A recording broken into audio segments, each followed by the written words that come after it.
తాజాంశాన్ని చూస్తున్నాం. ఫార్ములా ఈ car race కేసులో హెచ్ఎండిఏ పూర్వ chief engineer BLN Reddy ED విచారణకు హాజరయ్యారు. ఇక మరింత సమాచారం మా ప్రతినిధి శ్రీనివాస్ ప్రత్యక్ష ప్రసారం ద్వారా అందిస్తారు.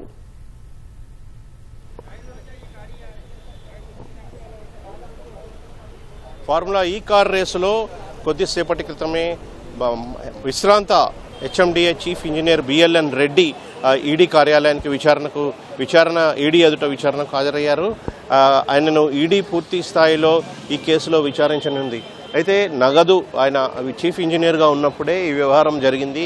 అయితే నగదు బదిలీ ఏ విధంగా చేశారు, ఎఫ్ఈఓ సంస్థకు నగదు బదిలీ ఏ విధంగా చేశారు, ఎవరు ఆదేశాల మేరకు చేశారు అన్న కోణాల్లో ఈడీ ఆయన్ని పూర్తి స్థాయిలో విచారించనుంది. ఇదివరకే ఆయనను ఈడీ హాజరు కావాల్సిందని ఆయనకి నోటీసులు జారీ చేసినప్పటికీ ఆయన సమయం కోరడంతో నేడు ఆయన హాజరయ్యారు. ఈడీ సమయం ఈరోజు హాజరు కావాలని ఈడీ తాజాగా నోటీసుల్లో పేర్కొనడంతో ఈరోజు కొద్దిసేపటి క్రితమే హెచ్ఎండిఏ మా విశ్రాంత chief engineer BLN Reddy ED ఎదుట విచారణకు హాజరయ్యారు.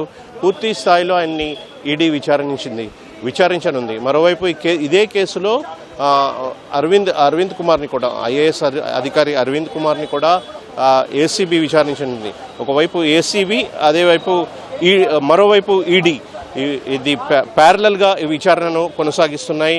అయితే ఏ అంశాలపై బిఎల్ఎన్ రెడ్డిని ప్రశ్నిస్తారు, ఏ విషయాలు ఆయనని అడుగుతారనే విషయం ఆసక్తిగా మారింది. అంటే దీనిపై కూడా పూర్తి స్థాయిలో అన్ని విచారించున్నారు. అయితే ఈ విచారణ ఎంతసేపు సాగుతుంది, ఏ అంశాలు ఈ విచారణలో ప్రశ్నిస్తారనేది వేచి చూడాల్సి ఉంది. ఇది ప్రస్తుతం అయితే ఈడీ కార్యాలయం వద్ద తాజా పరిస్థితి. ఓటు.